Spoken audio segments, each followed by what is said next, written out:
Good afternoon.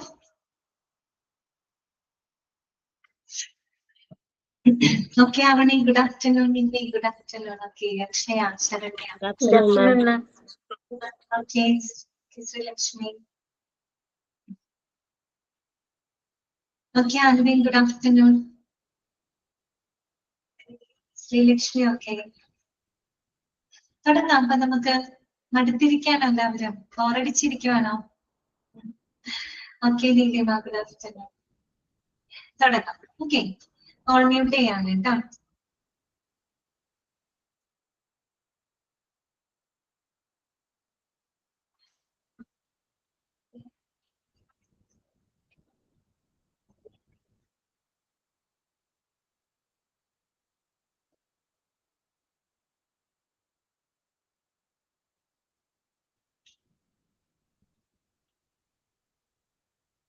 കഴിഞ്ഞ ക്ലാസ്സില് നമ്മൾ പഠിച്ചത് എന്തായിരുന്നു? എന്തൊക്കെ കാര്യങ്ങളാണ് നമ്മൾ പഠിച്ചത്?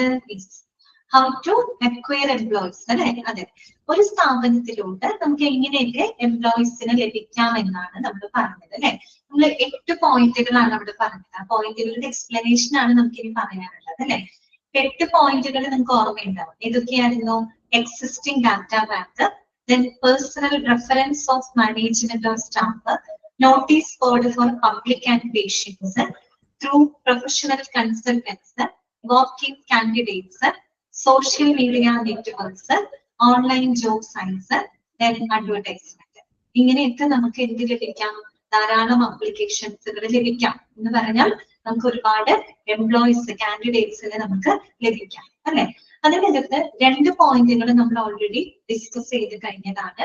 എക്സിസ്റ്റിംഗ് ഡാറ്റ ബാങ്കും personal reference of management of staff അല്ലെ. ഓക്കെ, എക്സിസ്റ്റിംഗ് ഡാറ്റ ബാങ്ക് ഞാൻ പറഞ്ഞിരുന്നു അല്ലെ. ഇപ്പൊ നമുക്ക് ഏതൊരു സ്ഥാപനത്തിലേക്കും ആളുകൾ ചിലപ്പോൾ എന്ത് ചെയ്യും? ബയോഡാറ്റ അയച്ചു കൊടുക്കും. അതിനിപ്പോ അവര് അഡ്വർടൈസ്മെന്റോ അല്ലെങ്കിൽ എന്തെങ്കിലും വാക്കൻസിയുടെ നോട്ടിഫിക്കേഷൻ അഡ്വർടൈസ്മെന്റ് കൊടുക്കണമെന്ന് നിർബന്ധമൊന്നുമില്ല അല്ലെ. യോഗ്യരായിട്ടുള്ള ആളുകൾ ഉണ്ടെങ്കിൽ അവർ ചിലപ്പോൾ അവരുടെ CV അയച്ചിടും അല്ലെ. ഒന്നുകിൽ പോസ്റ്റൽ വഴിയായിട്ടോ മെയിൽ ത്രൂ ഒക്കെ ആയിട്ട് അവർ എന്ത് ചെയ്യും? അവരുടെ ബയോഡാറ്റകൾ അയച്ചു കൊടുക്കും. അപ്പൊ ഈ ലഭിക്കുന്ന ബയോഡാറ്റകൾ ഒന്നുകിൽ ഫിസിക്കൽ കോപ്പീസ് ആയിട്ട് അല്ലെങ്കിൽ ഈ പറയുന്ന ഹാർഡ് ഫയൽസ് ഹാർഡ് കോപ്പീസ് ആയിട്ട് എന്ത് ചെയ്യും? എന്നിട്ട് സ്റ്റോർ ചെയ്ത് വെക്കും അല്ലെ.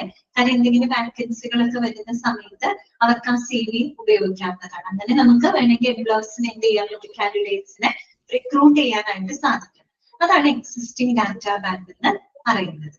ഓക്കെ, ദെൻ നമ്മൾ പറഞ്ഞത് personal reference of management of staff ആണ്. അതായത് ആ ഒരു സ്ഥാപനത്തിൽ വർക്ക് ചെയ്യുന്ന സ്റ്റാഫുകൾക്ക് വേണമെങ്കിൽ അവർക്ക് റെക്കമെൻഡ് ചെയ്യാം. അല്ലെങ്കിൽ മാനേജേഴ്സിനൊക്കെ അവർക്ക് പരിചയമുള്ള സുഹൃത്തുക്കൾക്കോ അല്ലെങ്കിൽ അവരുടെ വേറെ വെൽവിഷേഴ്സിനോ റിലേറ്റീവ്സിനോ ആ ഒരു വാക്കൻസിയുടെ ക്വാളിഫൈഡ് എന്ന് തോന്നുകയാണെങ്കിലും അവർക്ക് എന്ത് ചെയ്യാം? റെക്കമെൻഡ് ചെയ്യും. ഇത് റെക്കമെൻഡ് ചെയ്യുമ്പോൾ ഒരു കാര്യം പ്രത്യേകം ശ്രദ്ധിക്കണം. ഒന്നെങ്കിൽ അവരോട് നേരിട്ട് അപ്ലിക്കേഷൻ അയക്കാനായിട്ട് അവരോട് ഇൻഫോം ചെയ്യാം. അതല്ലെങ്കിൽ നേരിട്ട് എന്ത് ചെയ്യാം? സ്റ്റാഫുകൾക്ക് മാനേജ്മെന്റിന്റെ മുമ്പിൽ അവരെ റെക്കമെൻഡ് ചെയ്യാം. പക്ഷെ അവിടെ ഒരു റിസ്ക് ഉണ്ടെന്ന് നമ്മൾ പറഞ്ഞു. എന്തായിരുന്നു റിസ്ക്?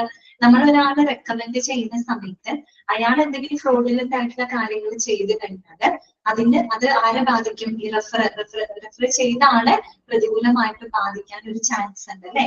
ഓക്കെ, അതാണ് അതിന്റെ ഒരു റിസ്ക് ഫാക്ടർ പറയുന്നത്.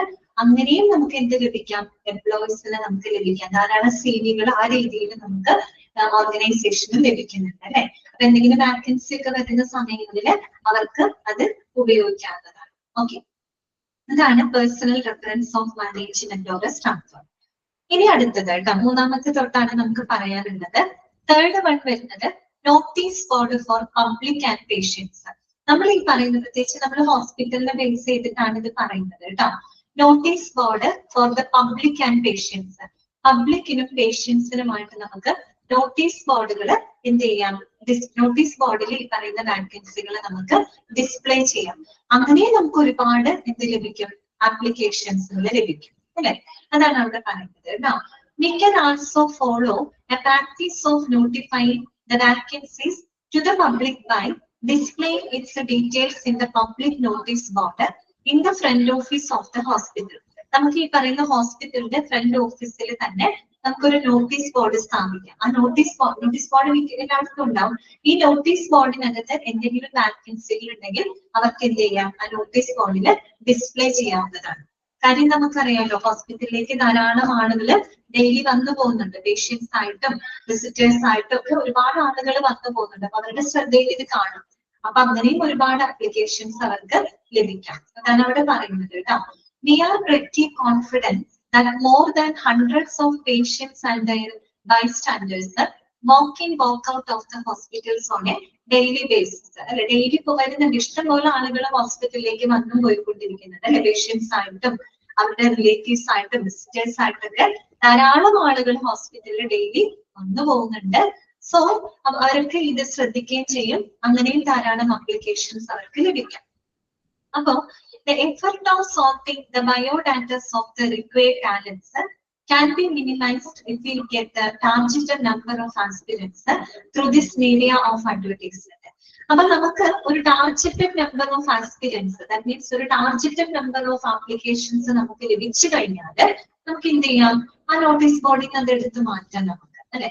അതുവരെ നമുക്ക് അത് നോട്ടീസ് ബോർഡിൽ ഡിസ്പ്ലേ ചെയ്യാം. അപ്പൊ നമ്മൾ ഉദ്ദേശിക്കുന്ന ഒരു ടാർജറ്റഡ് നമ്പർ ഓഫ് കാൻഡിഡേറ്റ്സിന്റെ ആപ്ലിക്കേഷൻസ് നമുക്ക് ലഭിച്ചു കഴിഞ്ഞാൽ പിന്നെ നമുക്കത് ആ നോട്ടീസ് ബോർഡിൽ നിന്ന് എടുത്തു മാറ്റാം. പിന്നെ നമുക്ക് എന്ത് ചെയ്താൽ മതി, സോർട്ട് ചെയ്യാനായിട്ട് പിന്നെ നമുക്ക് ഈസിയാണ്. ഓക്കെ, അത്രയേ ഉള്ളൂ. അപ്പൊ ഇങ്ങനെയുള്ള നോട്ടീസ് ബോർഡുകളിലൂടെ നമുക്ക് വാക്കൻസികൾ ഡിസ്പ്ലേ ചെയ്തുകൊണ്ടും ധാരാളം എന്താണ് കാൻഡിഡേറ്റ്സിന് നമുക്ക് ലഭിക്കുന്നത്.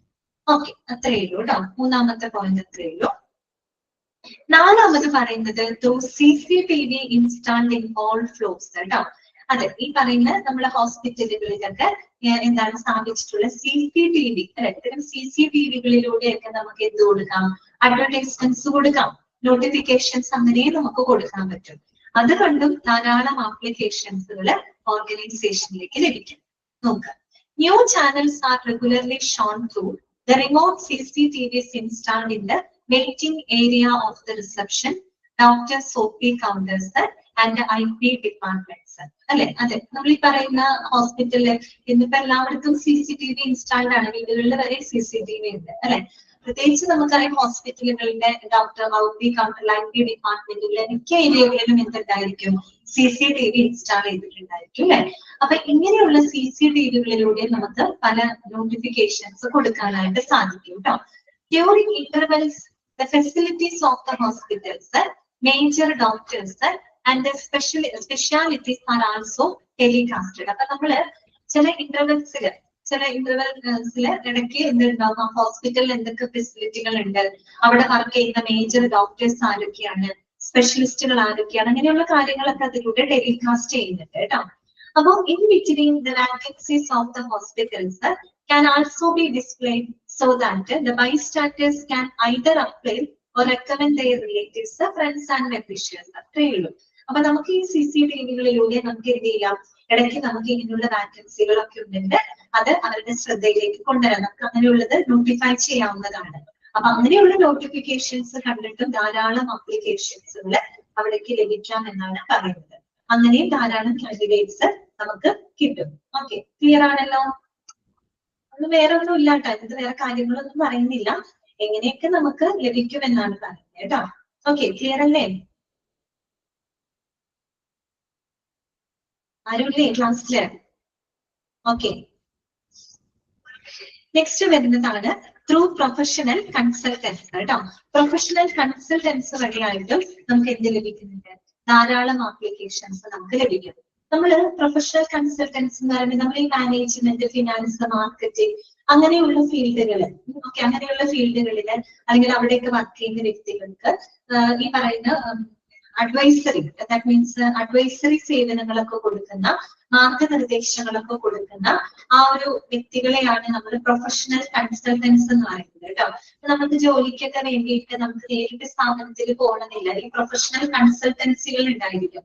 അവരുമായിട്ട് കോണ്ടാക്ട് ചെയ്യാൻ മതി. ഇപ്പൊ നമ്മളുടെ ബയോഡാറ്റയും കാര്യങ്ങളൊക്കെ നമ്മൾ അവർക്ക് കൊടുത്തു വെച്ച് കഴിഞ്ഞാൽ അവർക്ക് എന്തെങ്കിലും വാക്കൻസികളൊക്കെ വരുന്ന സമയത്ത് അവർ നമ്മളെ കോണ്ടാക്ട് ചെയ്യും.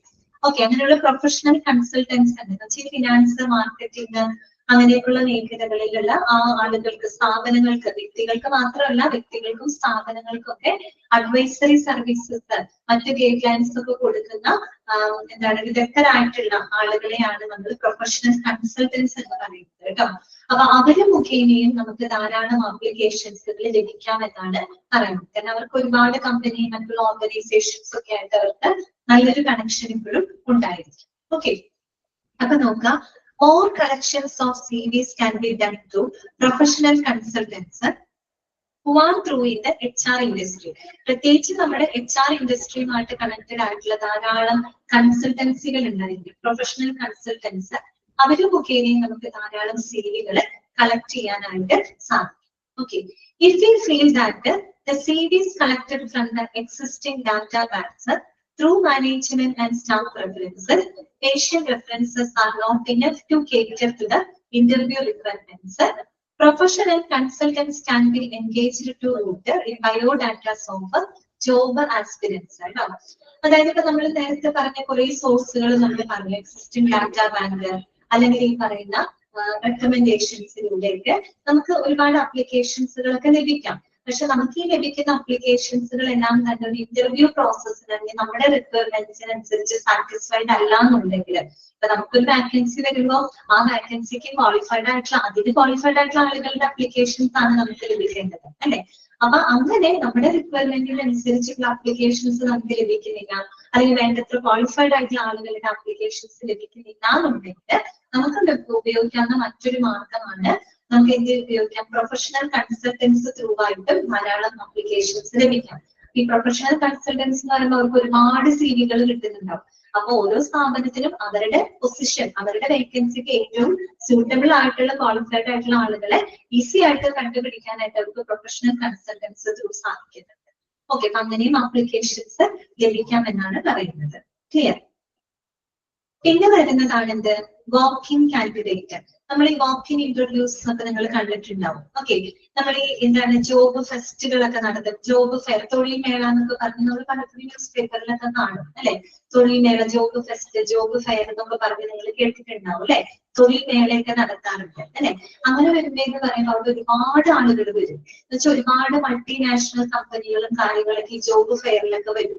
അങ്ങനെ വരുമ്പോൾ ഒത്തിരിയേറെ ആളുകൾ, അവരെ സംബന്ധിച്ച് നമ്മളൊരു വാക്കിംഗ് ഇന്റർവ്യൂ എന്ന് പറയുമ്പോൾ നമ്മളൊരു പ്ലാൻഡ് അല്ല, ഇന്റർവ്യൂ ഡേറ്റ് ഒന്നും പ്ലാൻ ചെയ്ത് നമ്മൾ പോകുന്നതല്ല. ഏതെങ്കിലും ഒരു പെർട്ടിക്കുലർ ഡേറ്റില് ഇന്ന സ്ഥലത്ത് വെച്ച് ഒരു ജോബ് ഫെയർ കണ്ടക്ട് ചെയ്യുമ്പോൾ, അല്ലെങ്കിൽ ജോബ് ഫെസ്റ്റ് കണ്ടക്ട് ചെയ്യുമ്പോൾ ധാരാളം ഒരു മാസം ആളുകൾ അവിടേക്ക് വരും. അവിടെ ധാരാളം കമ്പനികൾ വരുന്നുണ്ടാവും, ഒരുപാട് മൾട്ടിനാഷണൽ കമ്പനികളും ഒക്കെ വരും അവിടെ. അപ്പൊ അവരുടെ നമുക്ക് നമ്മുടെ ഇഷ്ടത്തിനനുസരിച്ച്, നമ്മുടെ യോഗ്യതയ്ക്ക് അനുസരിച്ച് നമുക്ക് അവിടെ പോയി ഇന്റർവ്യൂ അറ്റൻഡ് ചെയ്യാം. അങ്ങനെ ധാരാളം ആപ്ലിക്കേഷൻ, എന്തായാലും ഒരുപാട് CVകൾ ലഭിക്കാനുള്ള നല്ലൊരു സോഴ്സ് ആണ് ശരിക്കും വാക്കിംഗ് ഇന്റർവ്യൂസ് എന്ന് പറയുന്നത്. ഓക്കെ, അപ്പൊ നമുക്ക് നോക്കാം walking candidate. Unlike factories in the industrial areas, IT companies advertise their labor vacancies on the front gate, are more aggressive in nature and make regular visit to the hospitals. Sound വരുന്നുണ്ടോ? പുറത്തുനിന്ന് sound വരുന്നുണ്ടോ? ഒന്ന് പറയോ? പുറത്തുനിന്ന് എന്തെങ്കിലും disturbance വരുന്നുണ്ടോ? Sound വരുന്നുണ്ടോ? Okay, ഒരു മിനിറ്റ്.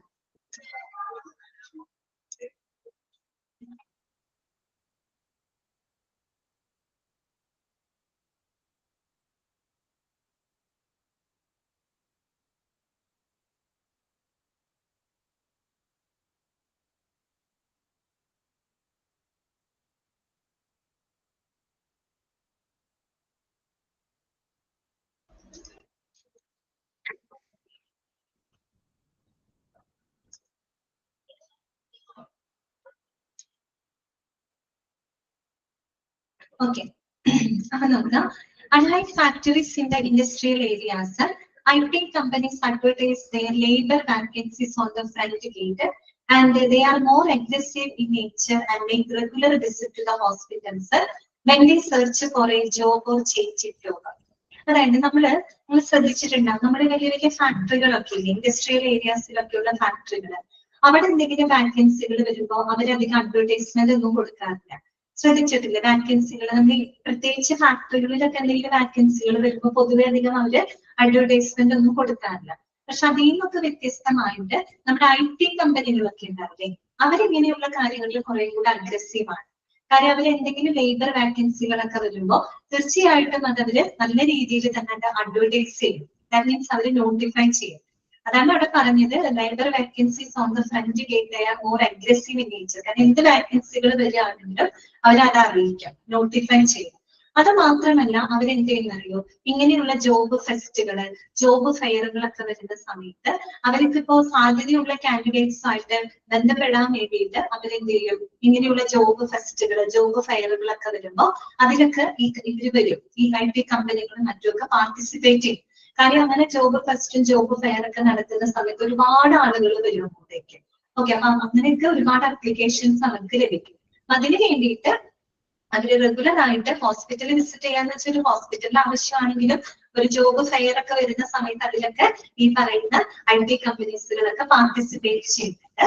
എന്നിട്ടോ walking candidates also go through when walking interviews are advertised. അപ്പൊ നമുക്ക് ഈ പറയുന്ന പോലെ വാക്കിംഗ് കാൻഡിഡേറ്റ് അല്ലെ, എന്ന് വെച്ചാൽ പ്രത്യേകിച്ച് അവർക്ക് എന്ത് ചെയ്യാം, ആ ഇന്റർവ്യൂ വന്നവർക്ക് അറ്റൻഡ് ചെയ്യാം. അത് നമ്മൾ പ്രീ പ്ലാൻ ചെയ്യേണ്ട കാര്യമൊന്നുമില്ല.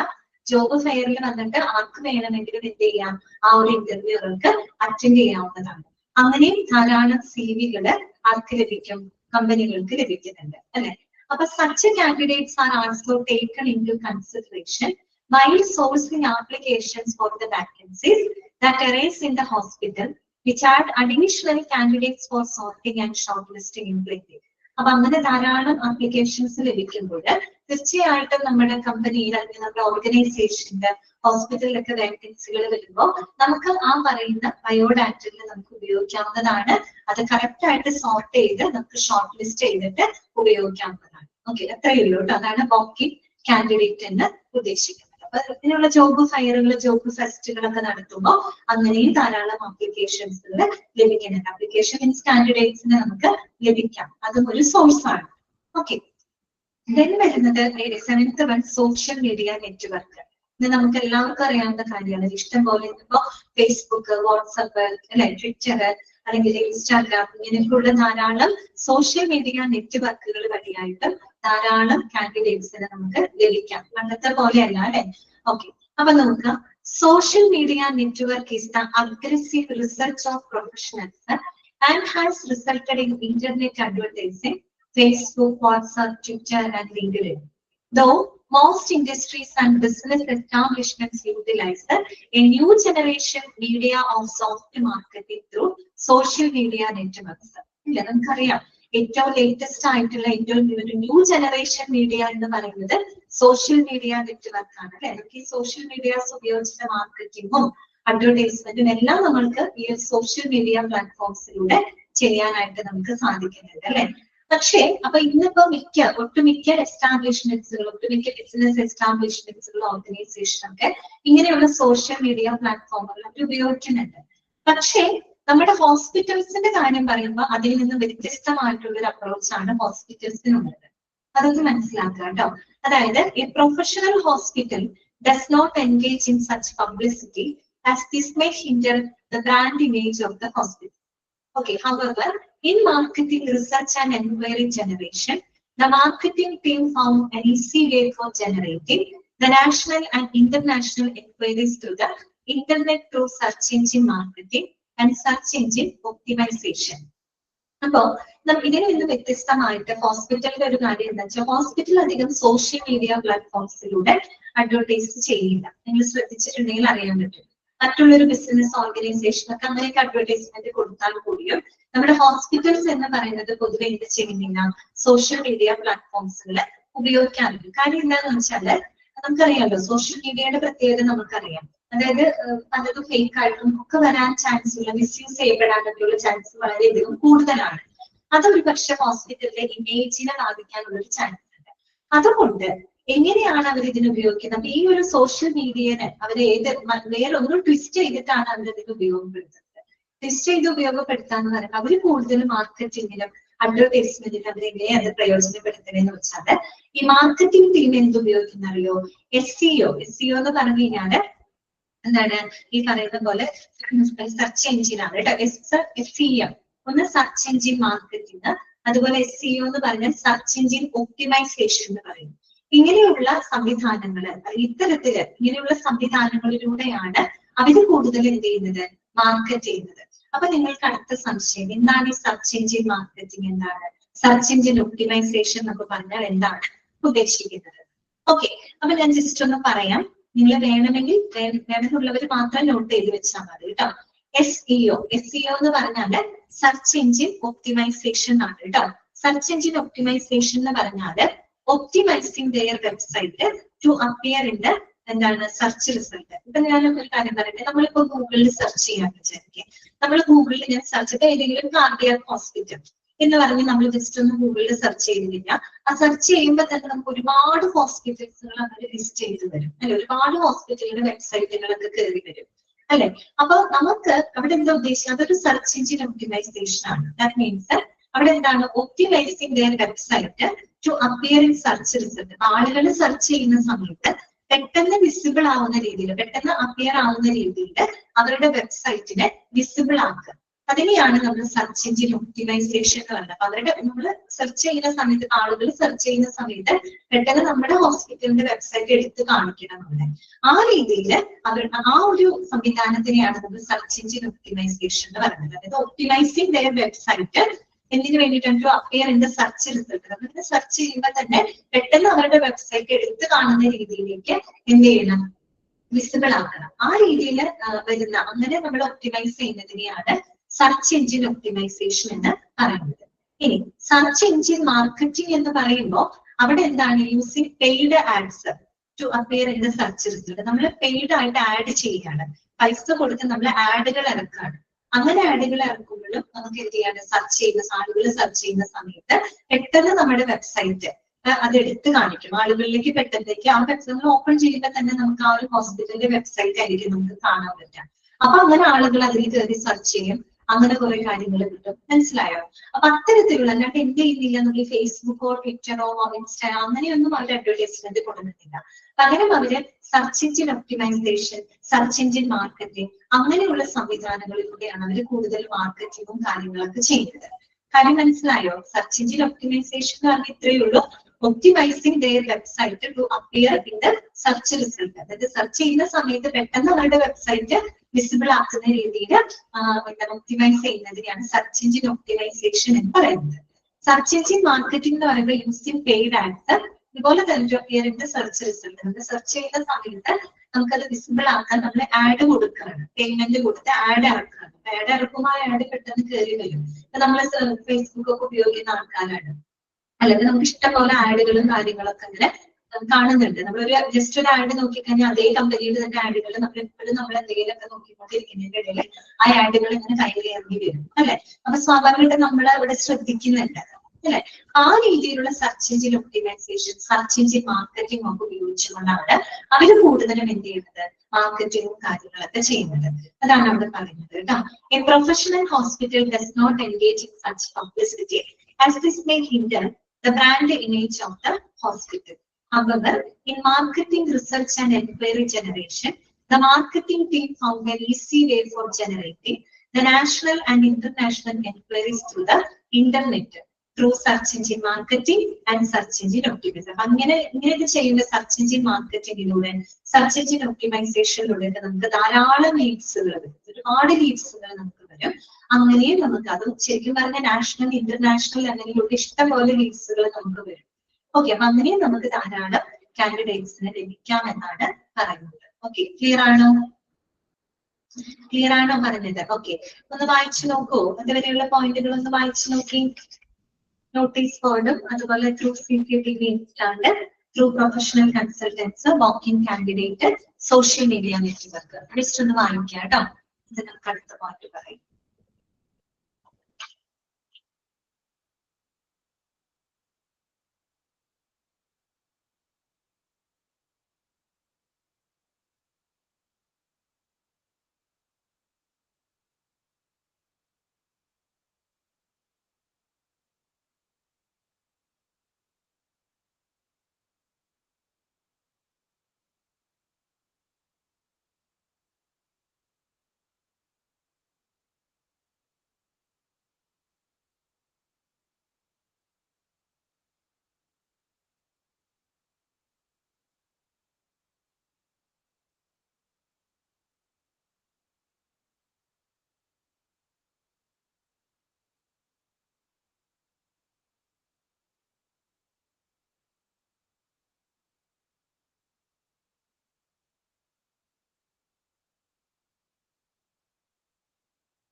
ഓക്കെ, ക്ലിയർ ആണല്ലോ അത്രയും ഭാഗങ്ങള്? ഓക്കെ അല്ലേ എല്ലാവർക്കും? നെക്സ്റ്റ് പോയിന്റ് ആണ് ഓൺലൈൻ ജോബ് സൈറ്റ്സ് കേട്ടോ. ഇഷ്ടംപോലെ ഓൺലൈൻ ജോബ് സൈറ്റുകൾ ഉണ്ട് അല്ലെ, naukri.com അല്ലെ, പിന്നെ എന്താണ് ലിങ്ക്ഡ്ഇൻ, പിന്നെന്താണ് ഇഷ്ടംപോലെ ഉണ്ട്, ഷൈനി ഇൻഡീഡ്, ഇതൊക്കെ ഒരുപാട് എന്താണ് ഓൺലൈൻ ജോബ് സൈറ്റുകളാണ് അല്ലെ. പിന്നെ ലോക്കൽ ആയിട്ടുള്ള ഓൺലൈൻ ജോബ് സൈറ്റുകളൊക്കെ ഉണ്ട്. അപ്പൊ അതിലൂടെയും നമുക്ക് ധാരാളം കാൻഡിഡേറ്റ്സിന് ലഭിക്കാം. ഓക്കെ, നോക്കാം. The HRD, that means Human Resource Department, in some cases source candidates through online job sites, headhunters, Indeed, Shine, Naukri, and various other online portals, which involve only little time and effort. അപ്പോൾ ഇത് just ഒന്ന് not ചെയ്ത് വെക്കാം. Online job സൈറ്റുകളൊക്കെ ഒരുവിധത്തിൽ നിങ്ങൾക്ക് അറിയാവുന്നതാണ്. ഹെഡ്ഹോൺജസ്, indeed, Shine, naukri.com, ഇതൊക്കെ എന്താണ് ഒരു ജോബ് ഓൺലൈൻ ജോബ് സൈറ്റുകളാണ് കേട്ടോ. അപ്പൊ ഇതിലൂടെ നമുക്ക് ധാരാളം എന്ത് ലഭിക്കുന്നുണ്ട്, ആപ്ലിക്കേഷൻസ് ലഭിക്കുന്നുണ്ട്. ഇങ്ങനെയുള്ള ജോബ് സൈറ്റുകളിലൊക്കെ നമ്മൾ വാക്കൻസികൾ റിപ്പോർട്ട് ചെയ്യുമ്പോൾ അതിന്റെ ഒരു ഗുണം എന്താണെന്ന് അറിയാം, നമുക്ക് ഒരുപാട് ടൈമും എഫർട്ടും ഒക്കെ നമുക്ക് കുറയ്ക്കാൻ പറ്റും. ദാറ്റ് മീൻസ് നമുക്ക് കുറെ ടൈമും എഫർട്ടും ഒക്കെ സേവ് ചെയ്തുകൊണ്ട് ധാരാളം ആപ്ലിക്കേഷൻസ് ലഭിക്കാൻ ഏറ്റവും നല്ലത് ഇങ്ങനെയുള്ള ഓൺലൈൻ ജോബ് സൈറ്റുകളാണ്. ഓക്കെ, ഇനി the vacancies are posted in the above sites, and the results have been proved on the higher side, since the new generation are totally dependent on online, not even job search, but for all their routine requirements. കാരണം പ്രത്യേകിച്ച് ഇന്നത്തെ കാലഘട്ടത്തിൽ അത് വളരെയധികം എന്താണ് convenient ആണ്. കാര്യം ഇന്ന് അങ്ങനെയാണല്ലോ, ഇപ്പൊ എല്ലാവരും സ്മാർട്ട് ഫോൺസും മിക്കവരും എല്ലായ്പ്പോഴും ഫുൾ ടൈം ഓൺലൈൻ ആയിരിക്കും. അതിപ്പോ നമുക്ക് ന്യൂ ജനറേഷനിൽ നിന്നും ഒക്കെ ആളുകളെ ലഭിക്കുന്നതിന് ഏറ്റവും നല്ലത് ഇങ്ങനെയുള്ള ഓൺലൈൻ ജോബ് സൈറ്റുകളാണ്. അതിന്റെ ഒരു ഗുണം എന്താണെന്ന് വെച്ച് കഴിഞ്ഞാല് നമുക്ക് അവിടെ വാക്കൻസി കൊടുക്കുകയാണെങ്കിൽ ഒന്ന് നമുക്ക് ടൈമും എഫർട്ടും സേവ് ചെയ്യാനായിട്ട് പറ്റുന്നുണ്ട്. പിന്നെ നമുക്ക് ന്യൂ ജനറേഷൻ കാൻഡിഡേറ്റ്സിനെ ധാരാളം നമുക്ക് അട്രാക്ട് ചെയ്യാനും ഒരുപാട് കാൻഡിഡേറ്റ്സ്, ന്യൂ ജനറേഷൻ കാൻഡിഡേറ്റ്സിന്റെ അപ്ലിക്കേഷൻസ് ഒക്കെ ലഭിക്കാനായിട്ട് ഏറ്റവും നല്ലത് ഓൺലൈൻ ജോബ് സൈറ്റുകളാണ്. കാരണം കൂടുതൽ ആളുകൾ ഇന്ന് ഓൺലൈനാണ് അല്ലെ. അതിപ്പോ ജോബിന്റെ കാര്യത്തിന് മാത്രമല്ല, എല്ലാ കാര്യങ്ങളിലും മിക്കവരും എല്ലാവരും എന്തായിരിക്കും ഓൺലൈൻ പ്ലാറ്റ്ഫോമില് ഉള്ളവരാണ്. ഓക്കെ, അതാണ് അവിടെ പറയുന്നത് കേട്ടോ. നെക്സ്റ്റ് വരുന്നതാണ് അഡ്വർടൈസ്മെന്റ്സ് കേട്ടോ. അപ്പോ ഈ അഡ്വർടൈസ്മെന്റ് ഉടനടി നമ്മൾ കൊടുക്കേണ്ട കാര്യമില്ല. കാര്യം നമ്മൾ ഇത്രയും നമ്മൾ സോഴ്സസുകൾ പറഞ്ഞു അല്ലെ, existing data bank, personal reference, ഇങ്ങനെയൊക്കെ നമുക്ക് നമ്മൾ ഈ പറഞ്ഞ എല്ലാ സോഴ്സുകളിൽ നിന്ന് നമുക്ക് ധാരാളം പല രീതിയിൽ നമുക്ക് ഒരുപാട് ആപ്ലിക്കേഷൻസുകളൊക്കെ ലഭിക്കാതിരിക്കാം. രണ്ട് പോസിബിലിറ്റി ഉണ്ട്.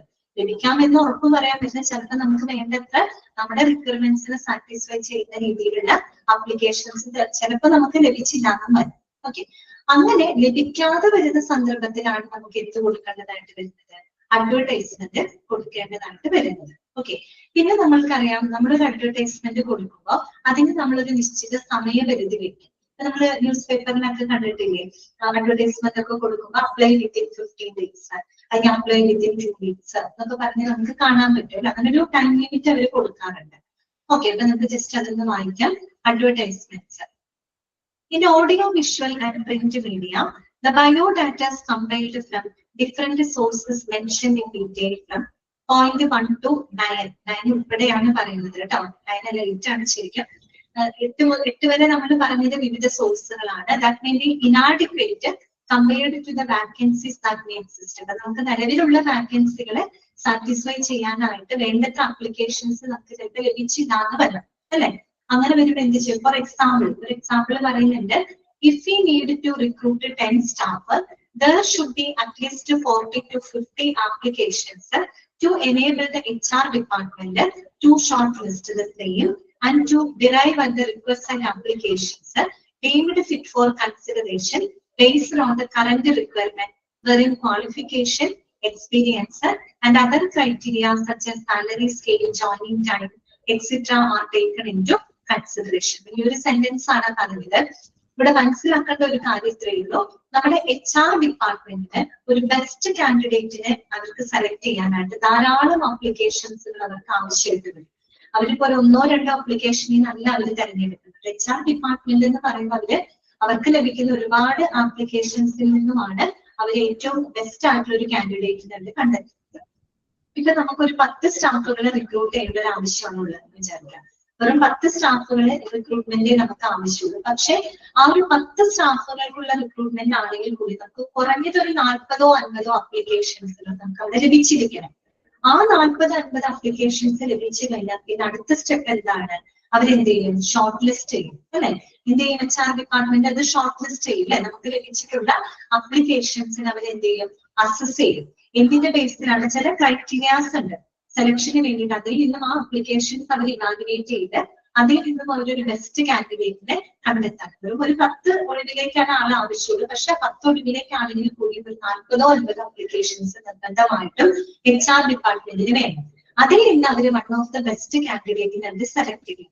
ഇനി സെലക്ഷന് ചില ക്രൈറ്റീരിയാസ് ഉണ്ട്. എന്തൊക്കെയാണ് ആ ക്രൈറ്റീരിയാസ് എന്ന് പറയുന്നത്? ക്വാളിഫിക്കേഷൻ ആണ് അല്ലെ? നമ്മൾ അതിന്റെ അവരുടെ ക്വാളിഫിക്കേഷൻ നോക്കും, എക്സ്പീരിയൻസ് നോക്കും, പിന്നെ ഈ പറയുന്ന പോലെ അവരുടെ സാലറി എക്സ്പെക്ടേഷൻ, അത് എത്ര സാലറിയാണ് അവർ എക്സ്പെക്ട് ചെയ്യുന്നത്, പിന്നെ അവരുടെ ജോയിനിങ് ടൈം, പിന്നെ മറ്റു പല ക്രൈറ്റീരിയാസും നമ്മൾ അവിടെ കൺസിഡർ ചെയ്യും. അതൊക്കെ സെലക്ഷൻ ക്രൈറ്റീരിയാസ് ആണ്. ഈ പറയുന്ന qualification, experience, salary expectation, joining time എന്നൊക്കെ പറയുന്നത് ഓരോ വിധ ഈ പറയുന്ന പോലെ ഓരോ ക്രൈറ്റീരിയാസ് ആണ്. ഓക്കെ, ഇനി the applications derived from the above sources may sometimes be insufficient considering the number of vacancies for each category and different professional category. നേരത്തെ പറഞ്ഞ കാര്യമാണ്. ചിലപ്പോൾ നമുക്ക് ഈ വിവിധ സോഴ്സുകളിൽ നിന്ന് നമ്മൾ മുന്നിൽ പഠിച്ച ഒരുപാട് സോഴ്സുകളിൽ നിന്ന് നമുക്ക് ലഭിക്കുന്ന അപ്ലിക്കേഷൻസ് ചിലപ്പോൾ നമ്മുടെ വാക്കൻസികൾ ഫില്ല് ചെയ്യാനായിട്ട് പര്യാപ്തമല്ലാത്തൊരു സാഹചര്യം വരുമ്പോൾ മാത്രമാണ് നമ്മൾ അഡ്വർടൈസ്മെന്റ് കൊടുക്കുന്നത് അല്ലെ?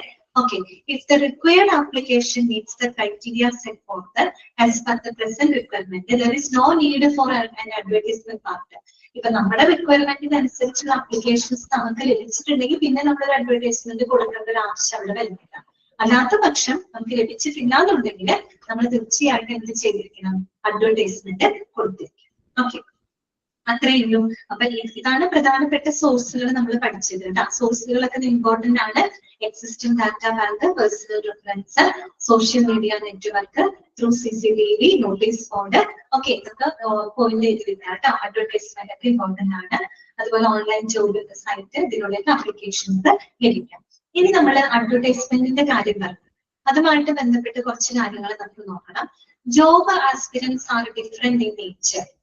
Okay, those who are in urgent need of a placement start sending their CVs from the day one itself. Likewise, busy employees who are looking for a change will be reviewing the advertisements in a couple of days and also register their CVs. അതായത് നമ്മൾ ഓരോ കാൻഡിഡേറ്റ്സിന്റെ nature ആണ് പറയുന്നത്.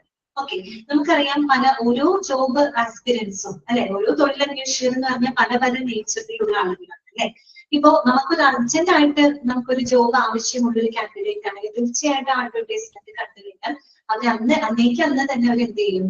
CV അയക്കും. അത്രയും നമുക്കൊരു job requirement ആവശ്യമുണ്ടെങ്കിൽ.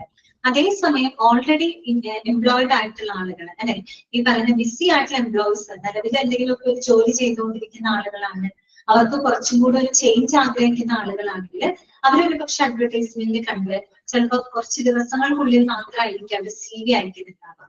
ഇനി വേറൊരു വിഭാഗമുണ്ട്. അവരെങ്ങനെയാണ് നോക്കിയേ?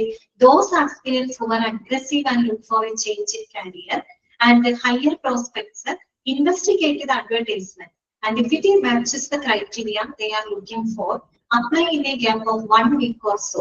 ഇനി അതേസമയം വളരെ അഗ്രസീവ് ആയിട്ടുള്ള ചില ആളുകൾ ഉണ്ടായിരിക്കും. എന്ന് വെച്ചാൽ നല്ലൊരു കരിയർ ഗ്രോത്ത് ആഗ്രഹിക്കുന്ന, നല്ലൊരു ഹയർ പ്രോസ്പെക്ടസ് ആഗ്രഹിക്കുന്ന ആളുകളൊക്കെ ഉണ്ടെങ്കിൽ അത്തരം കാൻഡിഡേറ്റ്സ് എന്ത് ചെയ്യും? ആ ഒരു അഡ്വർടൈസ്മെന്റിനെ പറ്റി അവർ കൃത്യമായിട്ട് അന്വേഷിച്ച് അവരുടെ നീഡ്സുകളെല്ലാം തന്നെ മെറ്റ് ചെയ്തിട്ടുണ്ടെങ്കിൽ മാത്രം അവർ മേ ബി ഒരു 1 വീക്കിനുള്ളിൽ ഒരു പക്ഷെ CV അയക്കാം. അതായത് നമ്മൾ പല പോസിബിലിറ്റിയാണ് ഈ പറയുന്നത്. നമ്മൾ അഡ്വർടൈസ്മെന്റ് കൊടുക്കുന്നതിന് പിന്നിൽ ഇതൊക്കെ നമ്മൾ ശ്രദ്ധിക്കണം. പല നേച്ചറിലുള്ള ആളുകളുണ്ട്. ഇപ്പൊ പെട്ടെന്ന് ജോലി ആവശ്യമുള്ള ആള് പെട്ടെന്ന് തന്നെ അയാൾ CV അയക്കും. അതേസമയം നിലവിലൊരു ജോലിയുണ്ട്, കുറച്ചും കൂടെ ബെറ്റർ വണ്ണിനെ ഓഫ് ചെയ്യുന്ന ആളുകളാണെങ്കിൽ ചിലപ്പോൾ കുറച്ച് ദിവസങ്ങൾക്കുള്ളിൽ മാത്രമായിരിക്കും അത് CV അയക്കുന്നുണ്ടാവാം. ചില ആളുകൾ ഓൾറെഡി നല്ലൊരു എംപ്ലോയീസ് ആയിരിക്കാം, അത്യാവശ്യം നല്ല രീതിയിൽ വർക്ക് ചെയ്ത് പോകുന്ന സാലറീഡ് ആയിട്ടുള്ള എംപ്ലോയീസ്, കുറച്ചും കൂടെ ഒരു കരിയർ ഗ്രോത്ത്, ഹയർ പ്രോസ്പെക്ട് ആഗ്രഹിക്കുന്ന ആളുകളാണെങ്കിൽ അവർ അഡ്വർടൈസ്മെന്റിനുള്ള ഉടനടി CV അയക്കുകയല്ല ചെയ്യുക. ആദ്യം അഡ്വർടൈസ്മെന്റിനെ പറ്റി അവർ അന്വേഷിക്കും. എന്നിട്ട് അവരുടെ നീഡ്സും അവരുടെ കണ്ടീഷൻസും സാറ്റിസ്ഫൈ ചെയ്യുന്നുണ്ടെന്ന് തോന്നുന്നുണ്ടെങ്കിൽ മാത്രം അവർ ചിലപ്പോൾ മേ ബി ഒരു 1 വീക്കിനുള്ളിലൊക്കെ മാത്രമായിരിക്കും അവരുടെ CV അയക്കുന്നുണ്ട്. എന്തുകൊണ്ട് ഇത് പറയാൻ കാരണം എന്താന്ന് വെച്ചാൽ നമ്മളൊരു അഡ്വർടൈസ്മെന്റ് കൊടുക്കുമ്പോൾ അതിലൊരു ടൈം ലിമിറ്റ് നമ്മൾ വെക്കുന്നത് ഈ പറയുന്ന കാര്യങ്ങളെ ബേസ് ചെയ്തിട്ടാണ്. സോ ഇവര് പറയുന്നത് in a nutshell, if we intend to get all the criteria of candidates, we have to provide at least a 10 to 15 days time frame for the closing of the advertisement response. അതുകൊണ്ട് തന്നെ നമ്മളൊരു advertisement കൊടുത്തു കഴിഞ്ഞാൽ അതിന്റെ ഒരു റെസ്പോൺസിന് വേണ്ടിയിട്ട് നമ്മൾ ഒരു 10-15 ദിവസം സമയപരിധി നമ്മൾ കൊടുക്കണം. സാധാരണ അഡ്വർടൈസ്മെന്റ് കൊടുത്ത് പെട്ടെന്ന് അത് ക്ലോസ് ചെയ്യില്ല. അവർ പറയില്ല അപ്ലൈ വിത്തിൻ 15 ഡേയ്സ് അല്ലെങ്കിൽ അപ്ലൈ വിത്തിൻ 2 വീക്സ് എന്ന് പറഞ്ഞാൽ ഡേയ്സ് കൊടുക്കും. ഇത്ര ഡേയ്സിനുള്ളിൽ അപ്ലൈ ചെയ്യാനായിട്ട് ആ ഒരു അഡ്വർടൈസ്മെന്റിന് നമ്മൾ എന്ത് കൊടുക്കുന്നത്, സമയപരിധി നമ്മൾ നിശ്ചയിക്കുന്നത്. കാരണം ഇങ്ങനെയുള്ള എല്ലാ കാൻഡിഡേറ്റ്സിനെ കൺസിഡർ ചെയ്തിട്ടാണ് നമ്മൾ ആ ഒരു ടൈം ലിമിറ്റ് ഫിക്സ് ചെയ്യുന്നത്. ഓക്കെ, പിന്നെന്താണ്, now it is our turn to review the applications received from the various sources mentioned above, including advertisements. In detail, the applications received from the existing data bank, circulars, notice boards, job sites, professional consultants, referrals of management and staff, social media and working candidates are compared. നേരത്തെ പറഞ്ഞതാണ്. അതിനുശേഷം അടുത്ത turn ആരുടെയാണ്? HR ഡിപ്പാർട്ട്മെന്റിനാണ് അല്ലെ. Advertisement ഒക്കെ കൊടുത്തു, അതിന്റെ സമയപരിധി ഒക്കെ കഴിഞ്ഞ് നമുക്ക് ധാരാളം ആപ്ലിക്കേഷൻസ് ലഭിക്കും അല്ലെ. പിന്നെ അടുത്ത വർക്ക് HR ഡിപ്പാർട്ട്മെന്റിനെയാണ്. HR ഡിപ്പാർട്ട്മെന്റ് എന്ത് ചെയ്യണം? അവർക്ക് ലഭിച്ചിട്ടുള്ള അവര് റിസീവ് ചെയ്തിട്ടുള്ള എല്ലാ ആപ്ലിക്കേഷൻസ്, അതായത് നമ്മൾ നേരത്തെ പറഞ്ഞ എല്ലാ സോഴ്സുകളിൽ നിന്നും അവർക്ക് ലഭിച്ചിട്ടുള്ള ആപ്ലിക്കേഷൻസുകളെല്ലാം തന്നെ അവരെന്ത് ചെയ്യണം? ഗ്യാദർ ചെയ്യണം അല്ലെ, കളക്ട് ചെയ്യണം. എന്നിട്ടോ compilation of applications received from various sources for each designation will be the duty of the HR officer or HR executive. അതൊന്ന് അണ്ടർലൈൻ ചെയ്ത് വെക്കണം കേട്ടോ. അതായത് നമ്മൾ ഈ സമാഹരിച്ചിട്ടുള്ള എല്ലാ ആപ്ലിക്കേഷൻസുകളും അത് കൃത്യമായിട്ട് അല്ലെ, അതെല്ലാം തന്നെ കൃത്യമായിട്ട് എന്ത് ചെയ്യുന്നത്? സോർട്ട് ചെയ്യാനുള്ള ഉത്തരവാദിത്തം ആർക്കാണ്? HR ഓഫീസർ അഥവാ HR എക്സിക്യൂട്ടീവിനാണ് കേട്ടോ. അവർക്ക് ലഭിച്ചിട്ടുള്ള എല്ലാ ആപ്ലിക്കേഷൻസും വിശദമായിട്ട് അനലൈസ് ചെയ്യാനുള്ള ഒരു ഉത്തരവാദിത്തം ആർക്കാണുള്ളത്? HR ഓഫീസർ അഥവാ HR എക്സിക്യൂട്ടീവിനാണ്. നോട്ട് ചെയ്ത് വെക്കണം കേട്ടോ, ചിലപ്പോൾ നിങ്ങളോട് ചോദിക്കാം. Combination of applications received from various sources, that will be the duty of dash. ആരുടെ ഡ്യൂട്ടിയാണ്? HR ഓഫീസർ അഥവാ HR എക്സിക്യൂട്ടീവിന്റെ റെസ്പോൺസിബിലിറ്റി ആണ്.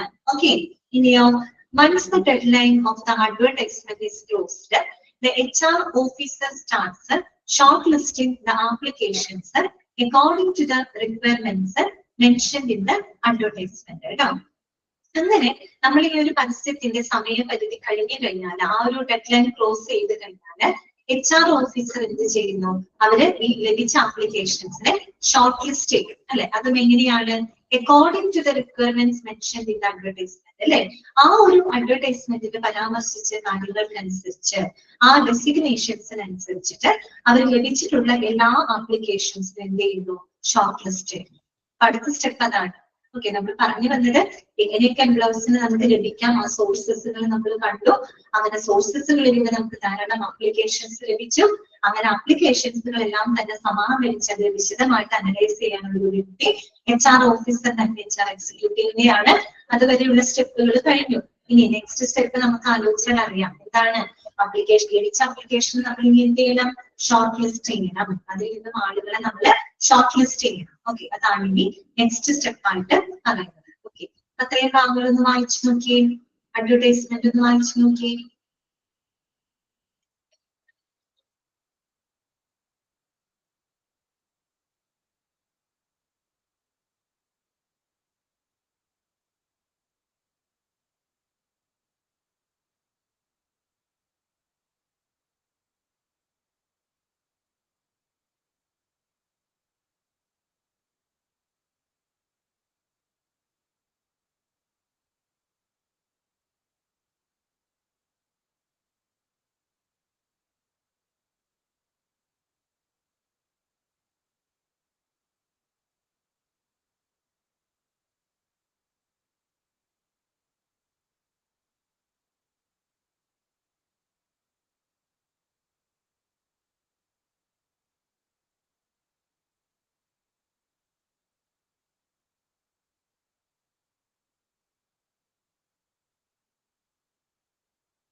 ഓക്കെ, ക്ലിയർ ആണോ ഇത്രയും ഭാഗങ്ങള്?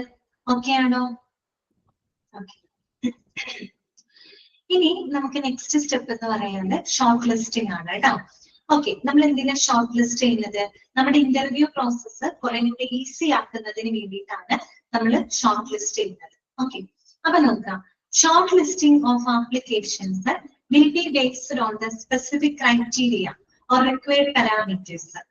Parameters can be classified into qualification, experience, salary range, testimonials, personality, joining time, date of birth, etc.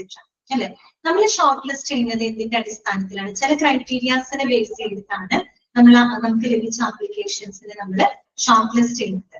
എന്തൊക്കെയാണ് അതിൽ വരുന്ന ക്രൈറ്റീരിയാസ്? ഒന്ന് ക്വാളിഫിക്കേഷൻ, then experience, പിന്നെ സാലറി റേഞ്ച് നമ്മൾ പറഞ്ഞതാണ് അല്ലെ, സാലറി എക്സ്പെക്ടേഷൻസ്, പിന്നെ testimonials, personality, joining time, date of birth, ഇങ്ങനെയുള്ള ഒരുപാട് ക്രൈറ്റീരിയാസ് നമ്മൾ പാരാമീറ്റേഴ്സ് നമ്മളിവിടെ കൺസിഡർ ചെയ്യുന്നുണ്ട്. അതിനെ ബേസ് ചെയ്തിട്ടാണ് നമ്മൾ എന്ത് ചെയ്യുന്നത്? ഷോർട്ട് ലിസ്റ്റ് ചെയ്യുന്നത്. Okay, we can fix as many parameters so that only highly shortlisted and perfect candidates are called for a personal interview to make the process simpler and cleaner. ഇപ്പൊ നമ്മൾ പറഞ്ഞ ഈ parameters മാത്രമാണ്, അതിന് പുറമെ നമുക്ക് വേറെ കൂടുതൽ പാരാമീറ്റേഴ്സുകളൊക്കെ ഉപയോഗിക്കാണ്ടോ. അപ്പൊ നമ്മൾ പറഞ്ഞ പാരാമീറ്റേഴ്സ് ഇത്രയേ ഉള്ളൂ, പക്ഷെ അതിൽ കൂടുതൽ പാരാമീറ്റേഴ്സുകൾ ഉപയോഗിച്ചുകൊണ്ടും നമുക്ക് ഷോർട്ട് ലിസ്റ്റ് ചെയ്യാവുന്നതാണ്. നമ്മൾ അങ്ങനെ കുറെ പാരാമീറ്റേഴ്സ് ഉപയോഗിച്ച് ഷോർട്ട് ലിസ്റ്റ് ചെയ്യുമ്പോഴത്തെ ഒരു ഗുണം എന്താണെന്നറിയോ? നമുക്ക് ഏറ്റവും ഐഡിയൽ ആയിട്ടുള്ള, ഏറ്റവും ബെസ്റ്റ് ആയിട്ടുള്ള ഒരു കാൻഡിഡേറ്റിനെ നമുക്ക് എന്ത് ചെയ്യാൻ പറ്റും?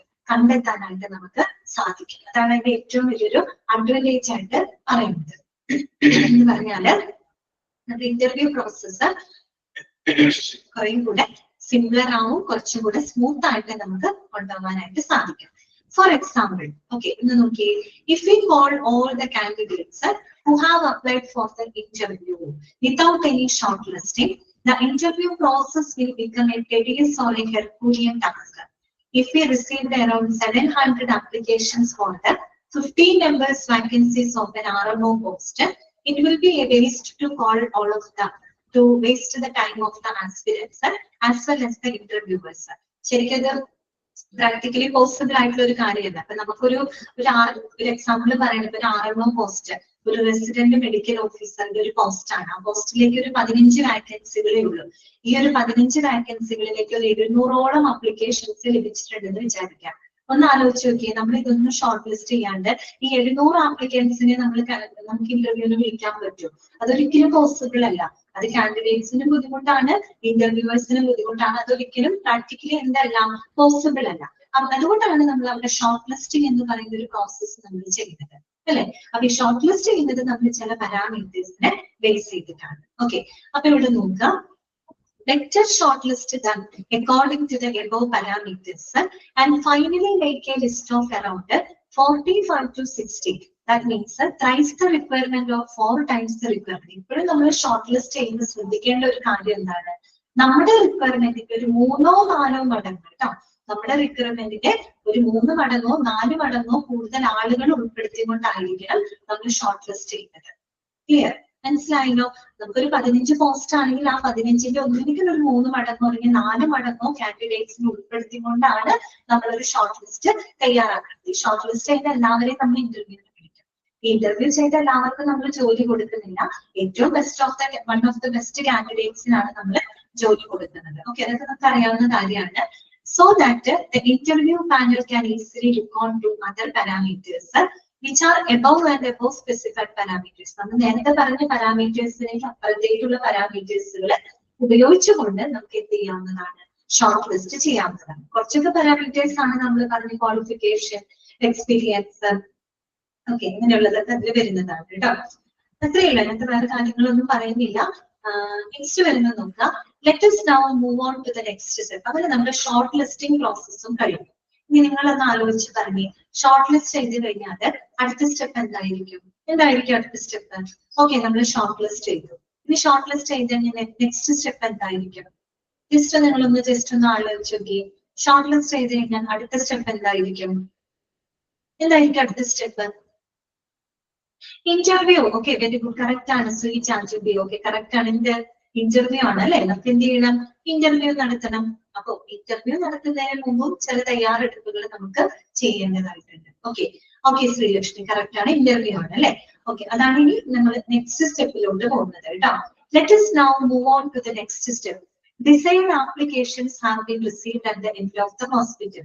Shortlisting also stands completed according to the designations as per the parameters later. അതായത് നമ്മൾ അപ്ലിക്കേഷൻസ് ലഭിച്ചു, ഷോർട്ട് ലിസ്റ്റിംഗ് നമ്മൾ പറഞ്ഞ പാരാമീറ്റേഴ്സിനെ ബേസ് ചെയ്ത് ഷോർട്ട് ലിസ്റ്റിംഗ് നമ്മുടെ കഴിഞ്ഞു. നെക്സ്റ്റ് സ്റ്റെപ്പ് എന്ന് പറഞ്ഞാൽ എന്താണ്? is to decide on an interview date. ഒരു ഇന്റർവ്യൂ ഡേറ്റ് ഫിക്സ് ചെയ്യുക എന്നുള്ളതാണ് അടുത്ത സ്റ്റെപ്പ്. ഓക്കെ, ഒരു കാര്യം നമ്മൾ ശ്രദ്ധിക്കാം. The availability of all the job aspirants are normally considered while fixing an interview date. നമ്മൾ ഒരു ഇന്റർവ്യൂ ഡേറ്റ് ഫിക്സ് ചെയ്യുന്നത് കാൻഡിഡേറ്റ്സിന്റെ സൗകര്യം നോക്കിയിട്ടാണോ നമ്മൾ ഫിക്സ് ചെയ്യുക? ഒരിക്കലും അല്ല അല്ലെ. നമ്മൾ എല്ലാ കാൻഡിഡേറ്റ്സിനെ നമ്മൾ ഷോർട്ട് ലിസ്റ്റ് ചെയ്തിട്ടുള്ള എല്ലാ കാൻഡിഡേറ്റ്സിന്റെ അവൈലബിലിറ്റി നോക്കിയിട്ടൊന്നും അല്ല നമ്മൾ ഇന്റർവ്യൂ ഡേറ്റ് ഫിക്സ് ചെയ്യുന്നത് അല്ലെ. ആ ഇന്റർവ്യൂ ഡേറ്റ് നമ്മൾ തീരുമാനിക്കും. അതിനനുസരിച്ച് അവർ ഷെഡ്യൂൾ ചെയ്ത് വരേണ്ടത് കാൻഡിഡേറ്റ്സിന്റെ റെസ്പോൺസിബിലിറ്റി ആണ് അല്ലെ. Okay, they should keep out of all engagements and make it convenient to attend the scheduled interview.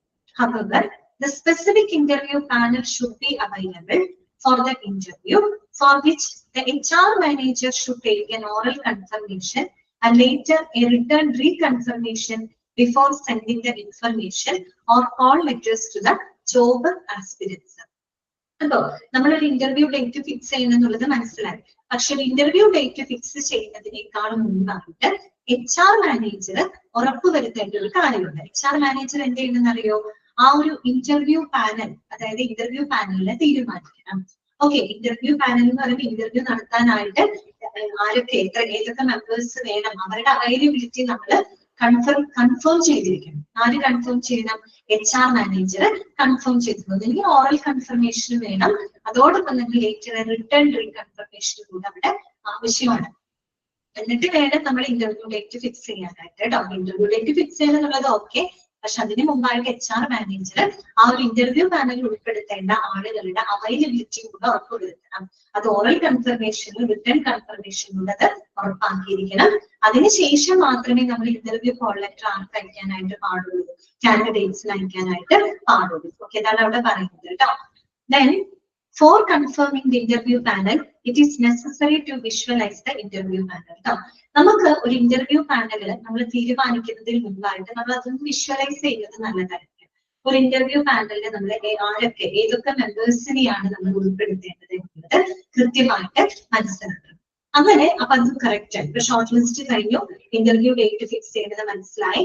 Interview date fix ചെയ്യുന്നതിന് മുൻപായിട്ട് HR മാനേജർ ഇന്റർവ്യൂ പാനൽ മെമ്പേഴ്സിന്റെ അവൈലബിലിറ്റി കൺഫേം ചെയ്യും. ഇത്രയും കാര്യം ഓക്കെ ആണല്ലോ. ഓക്കെ, ഇനി നമ്മൾ ഇന്റർവ്യൂ പാനലിനെ പറ്റിയിട്ടാണ് പഠിക്കുന്നത്. ഇതാണ് ഇന്റർവ്യൂ പാനൽ. ഓക്കെ, അപ്പൊ നോക്കാം interview panel. Before finalizing the interview panel, we have to see which category of interview is going to be scheduled. അതായത് നമ്മളൊരു ഇന്റർവ്യൂ പാനൽ തീരുമാനിക്കുന്നതിന് മുമ്പായിട്ട് ഏത് പോസ്റ്റിലേക്കാണ് നമ്മൾ ഇന്റർവ്യൂ നടത്തേണ്ടത്, ഏത് കാറ്റഗറിയിലേക്കുള്ള ഇന്റർവ്യൂ ആണ് നമ്മൾ നടത്തുന്നത് കൃത്യമായിട്ട് നമ്മൾ ഫിക്സ് ചെയ്യണം. അതിനൊരു കാരണമുണ്ട്. ഫോർ എക്സാമ്പിൾ നോക്കാം, an interview for appointing housekeeping staff members need not be addressed by a chairman of the hospital. Likewise, the interview for the medical superintendent need not be addressed by a lower designated staff like the nursing superintendent. So, before we decide upon the interview panel, we have seen the category of the requirement. മനസ്സിലായോ? അതായത് നമ്മളൊരു interview പാനലിലെ മെമ്പേഴ്സിന് തീരുമാനിക്കും. ഒരു example പറഞ്ഞപ്പോൾ നമ്മളൊരു house keeping staff മെമ്പേഴ്സിന് വേണ്ടിയിട്ടുള്ള ഒരു interview ആണ് നടത്തുന്നതെന്ന് വിചാരിക്കുക. ഹൗസ് കീപ്പിംഗ് സ്റ്റാഫുകളെ റിക്രൂട്ട് ചെയ്യുന്ന ഒരു ഇന്റർവ്യൂ ആണ് വിചാരിക്കുക. ആ ഒരു ഇന്റർവ്യൂ പാനൽ ഒരിക്കലും ആ ഒരു ഹോസ്പിറ്റലിന്റെ ചെയർമാനെ ഉൾപ്പെടുത്തേണ്ട കാര്യമില്ല. കാര്യം വളരെ ഒരു ലോ ഡെസിഗ്നേറ്റഡ് ലെവലിലേക്കുള്ള ഒരു ഇന്റർവ്യൂ ആണ് നടത്തുന്നത് അല്ലെ. ഒരു ഹൗസ് കീപ്പിംഗ് സ്റ്റാഫിന്റെ റിക്രൂട്ട്മെന്റ് ആണ് നടത്തുന്നത്. അപ്പൊ അങ്ങനെ ഒരു റിക്രൂട്ട്മെന്റിന്റെ ഇന്റർവ്യൂ പാനലിനകത്ത് ഒരിക്കലും ആ ഒരു ഹോസ്പിറ്റലിന്റെ ചെയർമാനെ ഉൾപ്പെടുത്തേണ്ട കാര്യം അവിടെ വരുന്നില്ല. ഓക്കെ, അതുപോലെ തന്നെ ഇപ്പൊ ഒരു മെഡിക്കൽ സൂപ്രണ്ടിന്റെ റിക്രൂട്ട്മെന്റ് ആണെന്ന് വിചാരിക്കാം.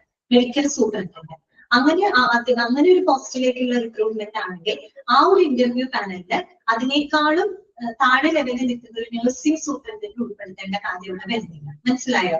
അപ്പൊ ഏത് കാറ്റഗറിയിലേക്കാണോ നമ്മൾ ഇന്റർവ്യൂ നടക്കുന്നത് ആ കാറ്റഗറിക്ക് അനുസരിച്ചിട്ടാണ് നമ്മൾ ഇന്റർവ്യൂ പാനലിലെ അംഗങ്ങളെ തീരുമാനിക്കുന്നത്. ഓക്കെ, അതാണ് അവിടെ പറയുന്നത്. So before we decide upon the interview panel we have seen the category of the requirement. ഏത് കാറ്റഗറിയിലേക്കുള്ള റിക്വയർമെന്റ് ആണെന്നുള്ളത് നമ്മൾ കൃത്യമായിട്ട് ആദ്യം മനസ്സിലാക്കണം. അതിനുശേഷം മാത്രമേ നമ്മുടെ ഇന്റർവ്യൂ പാനലിന്റെ അംഗങ്ങളെ തീരുമാനിക്കാനായിട്ട് പാടുള്ളൂ. ഓക്കെ, ക്ലിയർ ആണോ? ഓക്കെ ആണോ? ഓക്കെ, അപ്പൊ നമുക്ക് ഇന്ന് ഇത്രയും മതി കേട്ടോ. ഈ ക്ലാസ് അവസാനിപ്പിക്കുകയാണ്. അപ്പൊ ഞാൻ അൺമ്യൂട്ട് ചെയ്തിട്ടുണ്ട്. ഇന്നത്തെ ക്ലാസ്സിൽ എന്തെങ്കിലും സംശയങ്ങൾ ഉണ്ടെങ്കിൽ നിങ്ങൾക്ക് ചോദിക്കാം കേട്ടോ. ഓക്കെ, കാറ്റഗറിയും ബാക്കി ഇന്റർവ്യൂ പാനലൊക്കെ നമുക്ക് നെക്സ്റ്റ് ക്ലാസ്സിൽ ഡിസ്കസ് ചെയ്യാം കേട്ടോ. ഓക്കെ,